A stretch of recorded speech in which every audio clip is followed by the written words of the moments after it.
டேய், நாளைக்கு என்ன நாள்னு தெரியுமா? தெரியும்டா, சுதந்திர தினம். அதெல்லாம் சரி, முக்கியமான விஷயம் லீவு தான். அதெல்லாம் சரிடா. இந்த பேரு அலாரம்லாம் வைக்காத. ஒரு 11 மணிக்கு ஏந்திரிக்கிறோம், பிரியாணி சாப்பிட்டுட்டு கிரிக்கெட் விளையாண்டது நல்ல ஒரு மாசான படம் பாக்குறோம், அவ்வளவுதான். அப்ப கொடியேத்த போலியா? நான் போர்வை ஏத்தி போத்தி படுக்க போறேன். எங்க இருந்து கொடியேத்த போறது? போர்வையை போத்தி படுத்துன்னு வச்சுக்கேன், அப்படிதான் இருக்கும். அடாடா, இப்பயே போய் தூங்கலாமே. நாளைக்கு சுதந்திர லீவா? ஜாலியா இருக்கீங்களா? ஆமா தாத்தா. இப்ப உன்னோட செலுக்கு நெட் இல்லனா என்ன பண்ணுவேன்? அவன் நெட் ஆன் பண்ணி வைஃபை கனெக்ட் பண்ணிப்பேன். இப்ப இந்த வைஃபைங்கிற ஆப்ஷன் இல்லனா கனெக்ட் பண்ண முடியாது.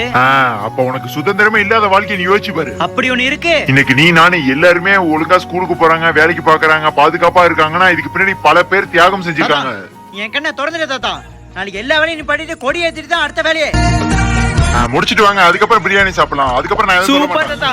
மஜாதான். மஜானா? ஐயோ இல்ல தாத்தா, ஒண்ணு இல்ல தாத்தா, நம்மளே வை கொடுத்து மாட்டிக்கிறோம். தாயின் மணிக்கொடி சொல்லுது ஜெய் ஹிந்த். தாயகம் காத்திட